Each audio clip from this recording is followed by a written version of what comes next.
of political science at Cypress College in Los Angeles. Professor Peter Mathews, the US vaccine rollout puts Australia's to shame. Why is it working so well over there?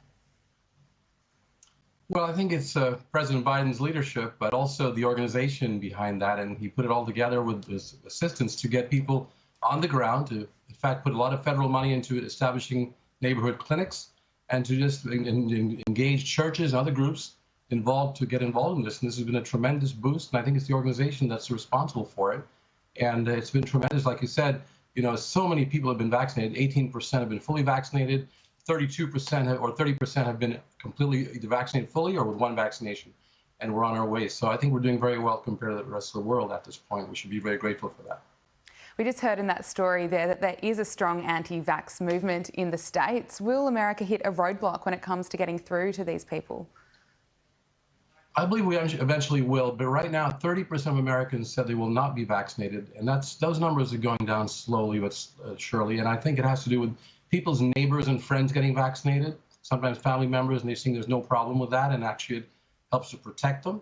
And people are looking at some of the science that's coming out, and then President Biden's enlisted a lot of folks to go out and get the word out that these vaccinations are safe and they're absolutely necessary to stop this pandemic in its tracks.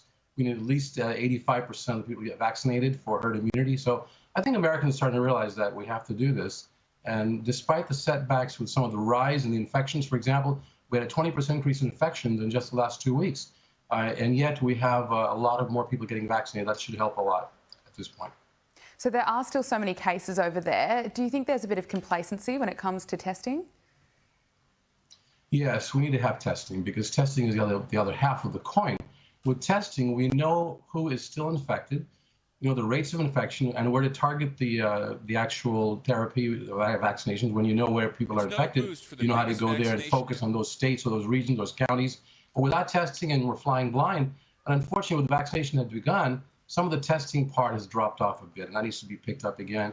And even I think children should be able to get tested pretty soon. That's really important, especially if you're sending them back to school.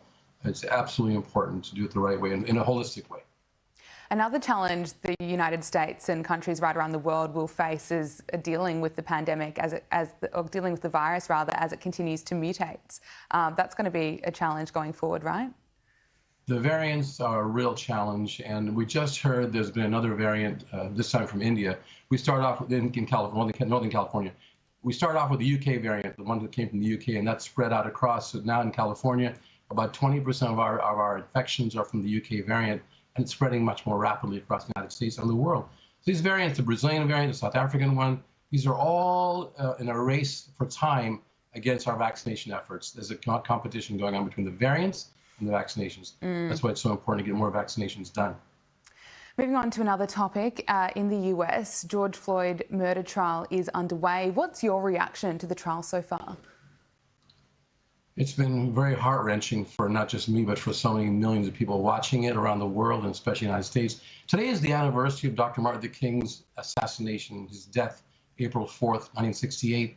And it's a tragedy. At this point in time, we're still going through these horrible racist-based, actions that sometimes some of the police have taken based on, I asked the question, and you wonder if George Floyd's skin wasn't the color that it is, if he would have survived that, not had the policeman put his knee on his neck.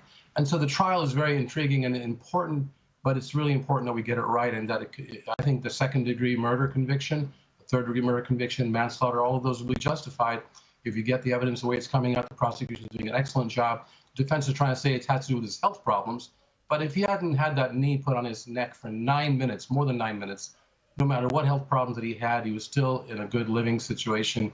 He was alive, he was laughing, he was joking. George Floyd was living a full life, and this happened to him probably mainly because he was African American. I mean, let me give you another number here.